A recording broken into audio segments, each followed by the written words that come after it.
Welcome to the Lisa Show. I'm so excited to have you guys here. I feel like we're getting the band back together. I do too. I feel like, I was there when you guys started. In the very beginning. Yeah. Tell that story. Tell the people the story. Well, the very first event that we did, performance, was Timeout for Women. Yep. In Salt Lake City at the Maverick Center. Which is huge. Yeah. I mean, it was maybe close to 10,000 people there. Uh-huh. Very, our first performance. Talk about intimidating. We had one song, basically. Actually, two songs. We had Silent Night and Guide Me to Thee. Oh. And you were there. And then we went on tour. Yeah. And that was I remember that because it was hey, there's this new band. They just got together. And I was like, oh, wow. They just got together. Wow. And then you sang and we were all like, what now? Jaws on floor, drop up. And we were like, these guys are going to do okay. I said it first. You heard it here. I said it first. Yeah. It was amazing. And I've seen a lot of live, performances. I love it. It's one thing to have a musical talent. It's another thing to be able to your voices blend together so well. I don't know if people know what technical excellence that takes. Speaking to that, it was something that kind of just happened because we've all sung with other excellent vocalists and it's just one of those things that when we sang, in fact, it was Guide Me to Thee for the very first time, and we hit that unison note. This was before we really had done much together at all. It was whoa, it was very special and unique. And, we like to think there was certainly some divine intervention in making this all happen because, when you consider the three of us plus Steven, I mean, you've got four very different guys from very, very different kind of walks of life in different ways. And yet somehow it came together, not just interpersonally, but musically as well. Oh, I love that. How did you come together? How was Gentri first formed? We met doing Les Miserables here in Utah at a community theater called Hale Center Theater. And to Brad's point, we were all friends. We knew each other in the show. We knew we could all sing. But a lot of these groups are put together very strategically, your voice is like this and your voice is like that. And we want to make sure they blend. And we literally were just friends that were we should do this. We love performing together in this show. We should keep doing something. Yeah. And so, that's kind of how we came together. I love it. Are you offended if you're called a boy band? Because also many famous boy bands were created the same way. I'm sorry if that's offensive. No, it's not. It's not offensive at all. In fact, Lisa, when we started, we were a boy band. Okay, and now we're a man band. A man band. So I like it. We've grown up. And I try to lower my voice when I say that. I love that. We're now a man band. That's about as low as I can go. We're tenors. Okay, we're tenors. We sound like boys. With great hair too, I might add. Thank you. I mean, that's so well done. Congratulations. We don't have any hat guys in the group yet. Yeah. No. Gonna hang on to this hair as long as it'll stay there. We should just thank our parents. We had nothing to do with it. My dad's bald, so how does that work? That's true. Actually, thank your grandfather. I don't know. Yes. Good genes. He was bald too. From your mother's side, it's fine. Obviously, you are not just one entity. You are three distinct individuals. I'd love for you to introduce yourself and tell us a little bit about yourself. Let's start. Yeah, I'll start. So my name is Brad Robbins. It's actually great to be back here on campus where I met my wife, Shay, over 10 years ago. We met performing here at BYU on the Young Ambassadors. And fast forward to today, we have two amazing little girls, a 1-year-old and a 4-year-old. Oh, and they are my world. We joke all the time, and I even shared this from stage once. I am just not super comfortable around babies. I was the youngest child. It was weird when Shay was pregnant with our first, seeing baby stuff start to pop up around the house. Oh, really? And yet when they were born, it's like this switch flipped, and I'm all in on the girl dad thing right now. Oh, I love that. But so I do this. She's an actress, and it's been fun getting to finally, as our girls have grown up, even star in movies with them, feature them in music videos. My 4-year-old came to her first Gentri show here this summer, and it was really, really special. Oh, that's so neat. I'm Casey Elliott, and 4 kids, and I started early. I was 12, I don't know, 13. Is that how it works? Yikes. No. We won't do the math. Yeah. Not here. No, we got married young and started having kids, and it's been great. Our kids are teenagers. Our oldest is serving a mission right now in Germany. Wow. And it's been awesome. It's been actually cool to see them like grow up with Gentri, because these guys are like uncles to them, and in the early days, especially, we would rehearse at our house all the time, and so they got to know these guys very well. And What was that song they used to sing? Brad, Stephen and Dad. That's the one. That's the one right there. That's so cute. It's a real family affair. Yeah. No, but it's great. I come from a musical family. My dad's a film composer. My mom's a singer, songwriter. So they were in an 80s rock band growing up. Yeah, they were. You know, that's amazing. Like you do. My mom had the giant hair and everything. It was great. So Oh, that's awesome. they're my role models. Just need to get the That's hair where you going. get your hair. Yeah, It's an important part of singing. Coiffed. I get it. The nice coiffed.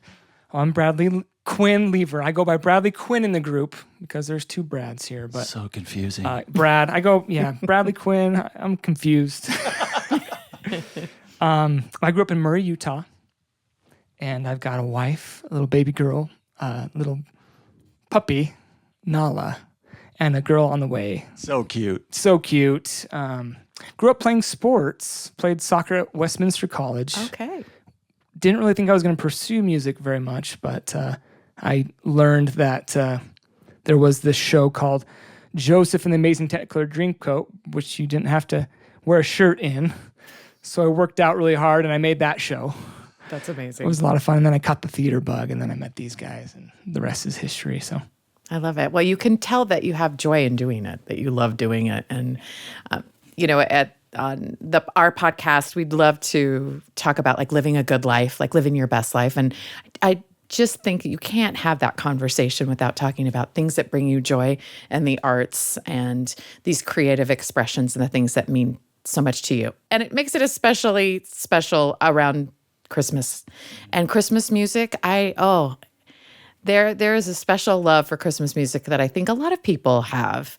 And so thank you for bringing it here and sharing it with our audience. They're so excited for it. I am too.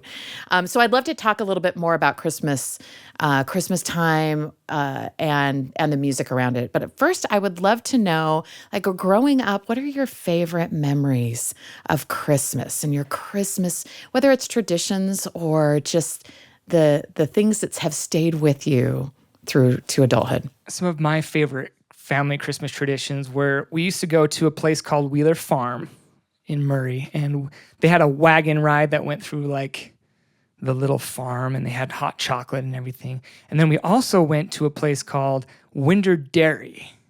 Do y'all remember Winder Dairy? Absolutely. And they had hot chocolate and scones. Oh, Honey with butter. Oh, they were so good. That was one of our family I love traditions. that. Okay, I have one, but it's not a tradition per se. It's more of a memory.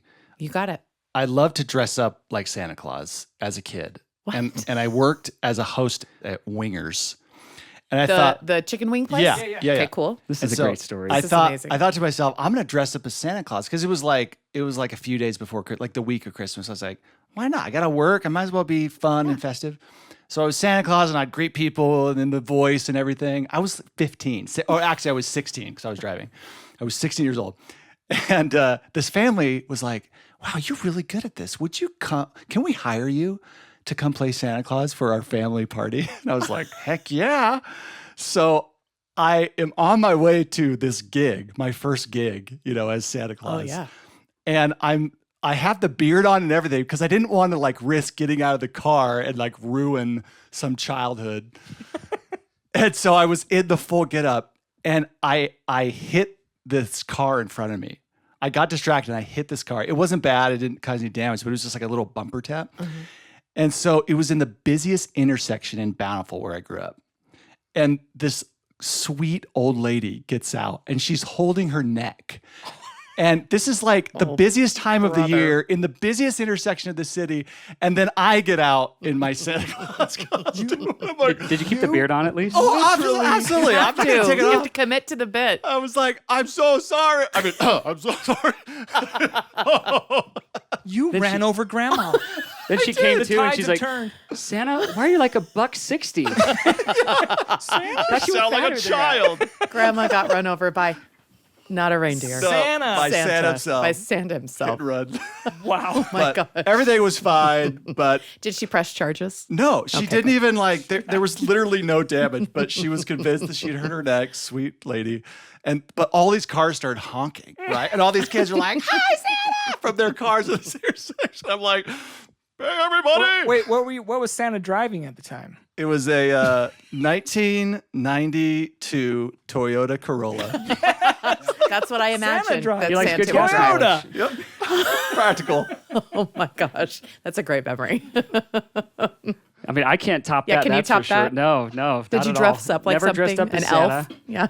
No, but I will say I've always had a love for Christmas since a young age, and I give all credit to my parents and particularly my grandparents on my dad's side.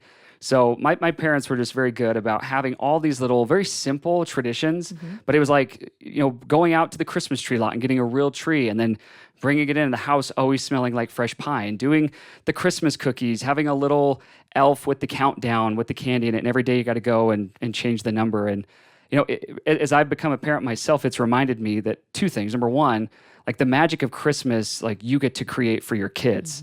And number two, that it doesn't have to be extravagant. Like these are the simple things that I don't just remember, but are very nostalgic and a lot of emotion when I really think about it. And then the other one, referencing my grandfather on my dad's side, was every Christmas Eve, as I'm sure many families do, going to his house. And it was, the talent show where I got to sing. And it was always the same song. It was always "Oh Holy Night." And then Grandpa would read the Christmas story, and every one of us had like a stocking up on the wall. And again, like nothing extravagant, out of the ordinary, but so memorable. And every time the season rolls around, particularly now that my late grandfather is no longer with us, like just it brings back this flood of emotions and allows me to reconnect with him in ways that I still yearn for, which is cool.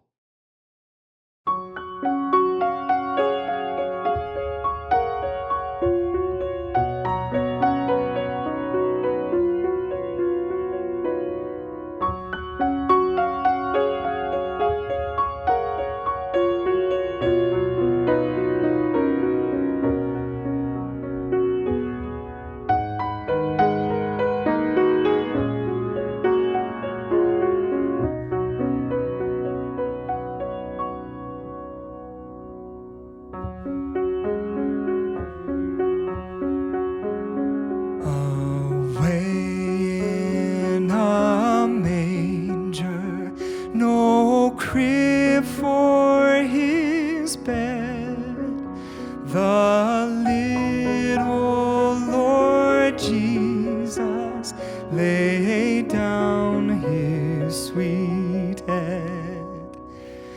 The stars in the heavens looked down where he lay. The little Lord Jesus asleep on the hay.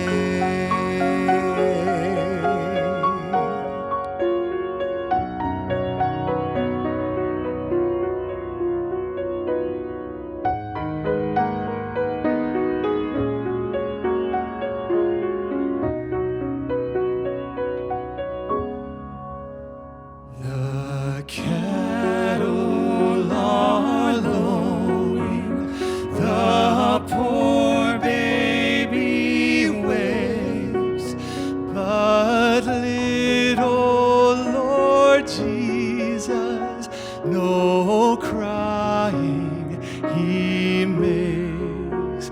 I love thee, Lord Jesus, look down from the sky and stay by my cradle till morning is nigh.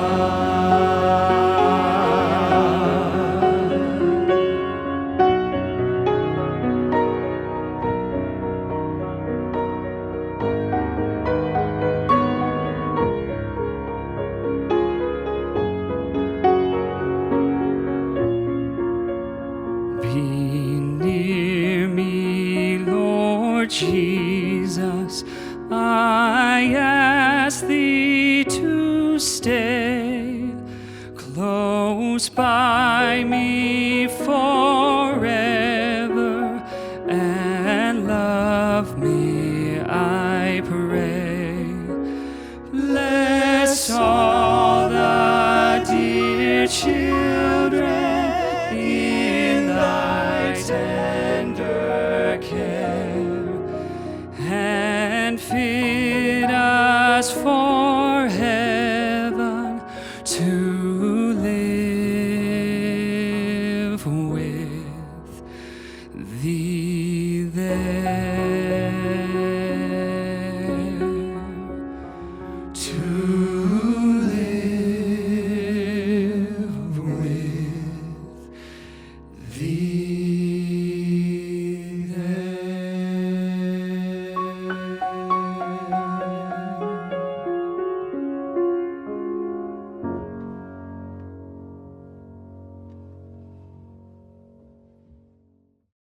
I think when I think about Christmas now, that kind of feeling that you have of being a little kid and like laying under the Christmas tree and like looking up through the lights, you could feel there was something different or something special. Is that what Christmas was like for you? Did it seem like a special time growing up, or did that come later? For me, whenever the lights came out, I love Christmas lights. In fact, we've got these lights back here. It's making me feel very cozy and Christmassy. But yeah, that's what whenever I see the lights come out, I'm just in the mood for Christmas. I love it. And I would say too, growing up, obviously there's the commercial aspect of Christmas. It's flashy and fun, but you said something that called to mind. I think Christmas every year was one of the first moments in my young childhood life that I can remember where I learned what it felt like to embrace stillness. And that's something that, again, I give a lot of credit to my parents for creating environments where that could exist. And I don't even know if they did it intentionally, but it is interesting as we've gotten older, Christmas goes by so quickly. I mean, particularly when you're on the road, performing and touring during that time, if you don't intentionally celebrate it, you miss it. And that opportunity that only comes not just but once a year, but so few times in your life is gone. And you don't get to chase that feeling again for another 12 months. Yeah, and I was gonna say for me it was music. There were two albums that played, I feel like nonstop in our house growing up: Amy Grant, Christmas, and David Foster's Christmas album. And I grew up with those. And in fact, when I ended up serving a mission, I served in Argentina, and so the seasons are flip-flop. And so when it would get cold in July, I was like feeling all trunky and nostalgic. So I would listen to those albums on my mission just because, that's because you thought this is what you're supposed to do when it gets cold. It was July. Yeah. But no, I just, hearing those, even to this day, and I still play them in my house. And now we've, added, of course, Michael Bublé's Christmas, and we don't play any Gentry, but just kidding. Just kidding. Neither do we. We're like, we've heard enough We're all of this. Gentry'd out by Christmas time. No, Everyone else listens to my it. kids actually love listening to Gentry. I don't necessarily go to that. That's funny. Yeah. That's interesting. I love it. Well, thinking about it, I'm wondering if you have any memorable Christmas experiences with performing Christmas music. Whether it's on tour or with your family, or I think that there's something that you hope that you bring to an audience, right? When you perform, you want to give them this sort of gift. Have you had, a special kind of, memory or moment being the one who's performing? Yeah, so we get asked all the time. I mean, every year without fail, is it hard being on the road during Christmas? And of course the answer is, well, at times, certainly. But I'll speak for myself, but I'm pretty confident I speak for these guys when I say one of the coolest parts about having a Christmas touring tradition is that, as I mentioned earlier, we get to intentionally celebrate the true meaning of Christmas through our music 15 to 20 times a season. And especially as an adult, where things just get chaotic and out of control, to be able to have that is very, very unique and very, very special. And I don't know that I would have the same level of intention every single night or every other night the way that we do now, because again, life gets so busy. And I think it's been most fulfilling to watch audiences that come, whether they're big fans or they're being exposed to the music for the first time, kind of have that same realization, right? Because it's really not about us. We just happen to be the ones up there singing or playing or whatever. But watching them kind of settle in and be like, okay, once they kind of sized up, am I going to like this? Like, is this for me? It's like, oh, actually, this is kind of cool. And you wonder if it kind of brings up the same feelings, whatever those nostalgic feelings were for them within the audiences that we performed for. Oh, that's beautiful. I was thinking about who's the lady that we sang for in the studio for Still, Still, Still? Barbara. Yeah, like we were shooting this music video, and Brad knew this woman who was going through some tough. Yeah, she had lost her husband, Yeah, and she just my wife is my wife has cut her hair for years and years and years, and her husband's hair, and so we invited her to come be a part of our, well, not be a part, but we sang to her before the music video filming, and she just felt her husband there as we sing Still, Still, Still, you know, and it was just really special. yeah, and like as a performer on a stage, and you know this, that the lights are bright, and you can only see the first couple of rows, so there's a little bit of that. You miss that like one-on-one connection, and so these opportunities that we've had to meet people and then to sing right to them in a small room and knowing a little bit about their story and seeing how the music is touching them, like those moments are so neat, special. I think the best part about it too is like not necessarily coming from us. You know, the messages aren't coming from us. We're just kind of like the instrument, I guess you could say. And so I oftentimes have just felt to sing phrases differently sometimes for whatever reason, or to look at somebody different as I'm singing them in the audience. And I don't know what that is necessarily. I say I don't know it, but you know, I'm grateful for that blessing and the opportunity to be an instrument in that way. And I'll say this too. Obviously, music is so plays such a pivotal role in the celebration of the season for so many people. And I think back to our first Christmas album. We're actually about to announce our fourth. And our first Christmas album, though, has like all of just like the staples, right? It's got God Rest You Merry Gentlemen, Oh Holy Night, Silent Night, like just these songs that have literally been around for centuries in some case. And it's intimidating to put your spin on or your interpretation of a song like that really people have like their version, right? For me, it's like Celine Dion's Oh Holy Night or Josh Groban. It's like, and outside of that, it's like, it's got to be really good for me to listen to it. But you take these songs that just by nature of, again, the memory that they already have with it, you're able to create something beautiful through kind of this reimagination that connects them again to not just their childhood and memories, but ultimately the real, true meaning of the season.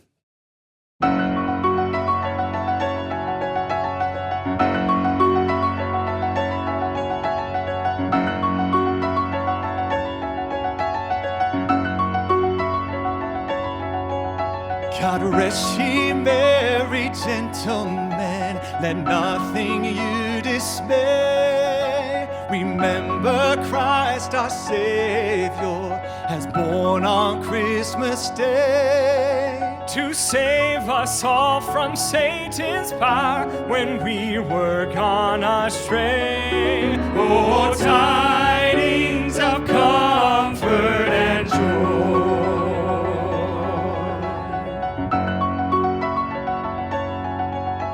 In Bethlehem in Israel, this blessed babe was born, and laid within a manger upon this blessed morn. The which his mother Mary did nothing take in scorn.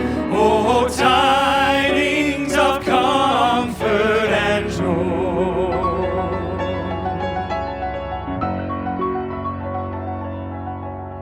From God our Heavenly Father, a blessed angel came, and unto certain shepherds brought tidings of the same, how that in Bethlehem was born the Son of God by name. O tidings of comfort and joy, comfort and joy, comfort and joy, comfort and joy, comfort and joy.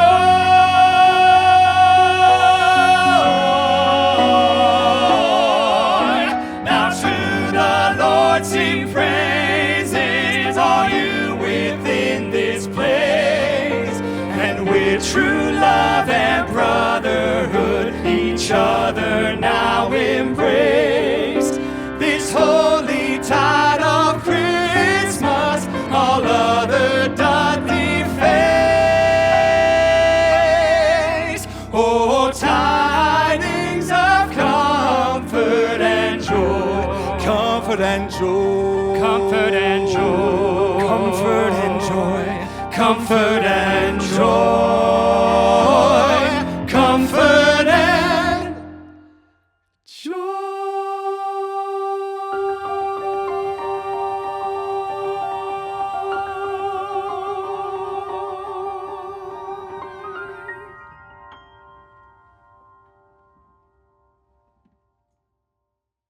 Okay, so I have to ask, like, what Christmas song is that song for you guys when you're like, oh, they're going to play that one that just hits you right there? I have a couple that are just always personal, and no matter when I hear them, I just, it's just an immediate connection. What are those?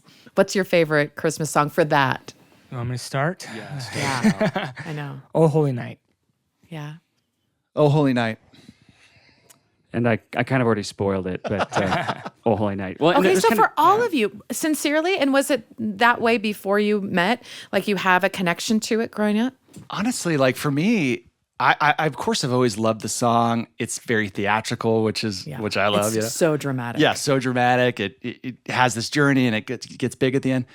But honestly, like Steven Nelson's arrangement of this song that we've had the privilege of singing over these years, like is my favorite version. And I that might sound appreciative, but it's really kudos to Steven. Yeah, I mean, kudos it's to a Steven. beautiful arrangement. He just like the best way to describe it for me is there's this yearning and longing and clawing and traveling to get to the Savior. And like, how do you create that in music? And Steven somehow did it, right? Like just the way the chords and the strings and all come together, it just feels like this is somebody who is doing everything possible to find Jesus. And so every time I hear it, I put myself in that position, and it just totally moves me. Well, and you touched on something that I think is interesting, particularly to those that maybe have never been on stage and will never feel what it feels like. But it is hard a lot of times to stay connected. Mm-hmm. I mean, like anything else, this can become work. It can become a job. But I will say, Christmas time is a little bit different. It is so much easier, despite how tired you're feeling, what you've been through that day, to lock in and find that magic. And I would say more than any other time of the year, this is the time of the year where I feel connected. And I think one of my favorite parts about that song, it's we call it the big swell, right? Is everybody feels it coming, and even we anticipate it. But in that moment, it's like we're all just experiencing the same thing. Again, to Brad's point, like we're the instrument, the conduit. But if we're really opening our hearts, like we get to experience this love, this feeling, this spirit that enters almost without fail every single time. I don't know if all audiences understand that they bring this sort of energy and anticipation that affects the performance on stage and create a new experience. And so hearing you speak kind of like confirms that for me. Are there moments like that you have been able to experience that come to mind? We had this group discussion not too long ago about the divinity of creation. So God is many things, right? But among those things, he is a creator.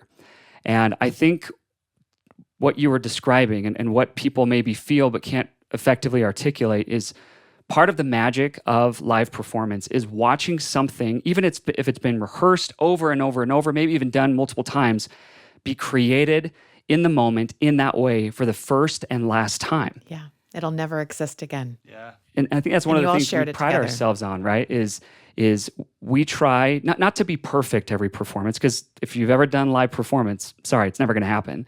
But and in fact, like when there are imperfections, sometimes the audience members, that's like the most better. They respond the most. they've seen something created that existed that will never exist again, and they feel like I went to Gentri Christmas, but the one in Phoenix, Arizona, or in Salt Lake City, there was this moment that nobody else got to It's experience. why, like in performances, we had one year, one of our first years for Christmas, the fire alarm went off at a Bravenel Hall Oh, my right at the word. end of Oh Holy Night. Stop it. Yeah. The So, worst moment. and you think like, oh my gosh, what a disaster. But people still to this day are like, I was there. I was at the performance when the fire alarm went off and it was awesome. They love it because it's like, it's so unique. It's like, yeah, that's never going to happen again. Oh, you guys are speaking my language. This whole idea of creativity and I talk about this like with my yes and with improvisation, that when we become so paralyzed with getting everything so perfect, on performance or in life, we miss those great moments, right? And I think a lot of parents particularly can relate to that, especially at this time of the year, because you want everything to be perfect. You want to create these magical moments for your kids, for your family. And it's those real moments when you're really together and having those collaborative experiences that mean the most. and that's why I think there's so much hope for artists in this age of AI, Yeah. because we as humans crave that. Yeah. We Human to crave human. the energy that was used to create something, Yeah, there's hope for us. Well, and for Live those performance. that have this like crushing fear of failure, right? It's like, I mean, again, we're performers, we get it. Like you make a mistake, you sing a wrong note, you forget a lyric. There is the temptation to self-destruct and just think, oh my goodness, everybody heard that. I was the only one singing. They're still thinking about it 3 minutes later. And yet every time I go to a show and I hear a flat note, I hear a lyric flip, I don't even think about it. It's like it happens, it's on. And I relate that to life too. It's right. Like we stumble, we fall, we make a mistake. To us, our world is over. Yeah. It's ended. And yet, what do we do when we see others struggle? Like our hearts yearn for them. We want to help them. We want to be compassionate. We're forgiving. We're patient. All the things that oftentimes we are not with ourselves. Yeah. What do you hope that people take away when they hear your music? Yeah, this is a great question. And we ask ourselves this question a lot. We talk about it a lot of like, what's our purpose, at the end of the day, like, and what we hope is that our music can help nourish the soul. Like that's the best way we've been able to put it, is that it's kind of like soul nourishment, and so there's obviously, like you think about like food, there's lots of different options and choices out there, and some is better than other choices. And we definitely don't want to be the fast food option. We want to be truly nourishing, where somebody can feel not only full, but fulfilled in some way. I love Are we the that. tomato basil of the Yeah. soup? Yeah, go on. We can come up with some metaphors. I was like, tomato basil Grilled sounds like a cheese, nourishing tomato food basil. right now. But you did Soup. bring up an interesting point. So Casey mentioned we're celebrating our 10-year anniversary as a group, which, doing anything for 10 years, takes a lot of effort. And credit to these guys next to me. They've worked hard. We have worked hard. And there are many people that have done similar things, but I do often ask myself, like, we're not the coolest, we're not the most amazing. Like, I'm sure there's people out there that are better this, that, or the other, but it's like, what about it has literally caused people like Sweet Peggy, shout out to Peggy, who found us on Twitter, the app formerly known as Twitter. Yeah. It was our second music video. It was a patriotic medley that we released. She lives in Chicago. She has been to over 50 shows across almost 15 different states. Wow. And I often ask myself, like, again, like, there's other artists who have more production value, maybe even arguably better hair. Like, Well, let's you never know. settle down. Let's not get crazy. Go But on. it's like, what keeps Sweet Peggy from just being like, you know what, like, I've been to 50, I'm good. And yet she Yeah. comes again and again and again. And I do think it's that. It's this feeling that the music creates in real time that does. It hits a place that's a little bit deeper. And I think people come less because they're starstruck and more because they want to see, is that feeling going to be recreated again? Because I want to feel that again.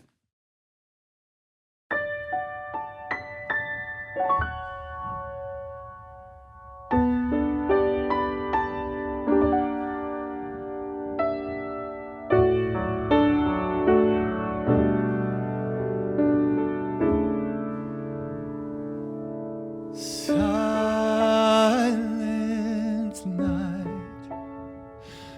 holy night, all is calm,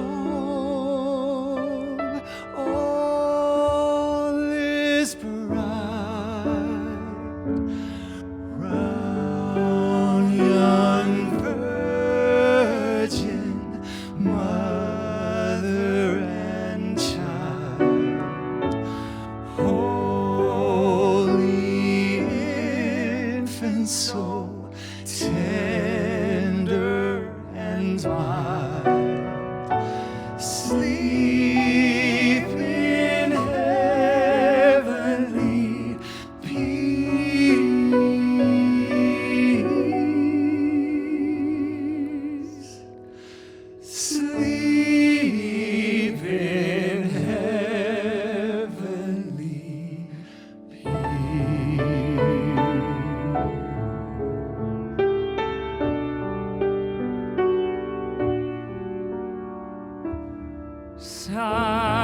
Silent night, holy night, shepherds quake at the sight, glory stream from heaven afar, heavenly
You guys have really brought the spirit of Christmas. What are you looking forward to most for this particular Christmas? I'm excited to go to some new markets. So we're going to Dallas for the first time for our Christmas show. We were just there this last spring for some shows and loved the area, loved the people. And we'll also be in Southern California for the first time. I was born in Riverside, California, so it feels a little bit like home. And I've got a bunch of my dad's family is still there. I think that's what I'm most excited for this year. Well, this is, again, as we mentioned, the 10-year anniversary of Gentry Christmas, one of the first traditions that we knew we wanted to start when we formed the group, going back to our very first performance at the Maverick Center of Silent Night that you mentioned. And I think one of the things I look forward to every year is that there's a traditional aspect, right? Like you can expect to hear O Holy Night and a couple of others. Like they're staples. They're the first ones on the set list. But then every year we like to rotate through. In fact, we now have, with the release of our fourth Christmas album, enough music that we wouldn't repeat the same songs for like 3 or 4 years if we rotated them through. Wow. So even if you've been to a show, we do try to make it fresh. And at least up until this year, we've managed to introduce brand new arrangements every single year. I don't know how long we can keep delivering on that because there's only so many Christmas songs. But yeah, that traditional aspect is the thing that I'm most looking forward to. Amazing. Did you guys mention that we're going to have a new Christmas album this year? Indeed. Our fourth Christmas. We have a new Christmas album this year. Which I'm one's your very excited favorite? about. 1, 2, 3, or 4? Oh, that's tough. That's know, tough. you know what's This interesting? one is this That's one's like going to asking be. you your favorite child. That was an unfair question. Unfair. I retract. I will say the first album I think it's always been a favorite because we put like the best songs on the first album. Oh Holy, like Brad said, Oh Holy Night, Silent Night, all The greatest hits. Yeah, like the greatest hits because we started with our favorites. And this album, we're getting back to like the big, epic, lush Gentry sound. Right? Like we have a ton of amazing music and different kind of styles, but this one we're getting more back to that like epic, lush Gentry that we kind of started with, which is fun. Yearning for Christmas. I love it. Thank you so much for taking the time out of your busy holiday schedule to stop by here on the Lisa Show and be so generous with sharing this gorgeous music, the spirit of Christmas, your behind the scenes, thoughts on it. And it's just amazing what you've been able to accomplish. And thanks. And I love to be able to say I was there at the beginning. You were. I'm going to start saying that more often too and taking more credit, even though I can take any credit.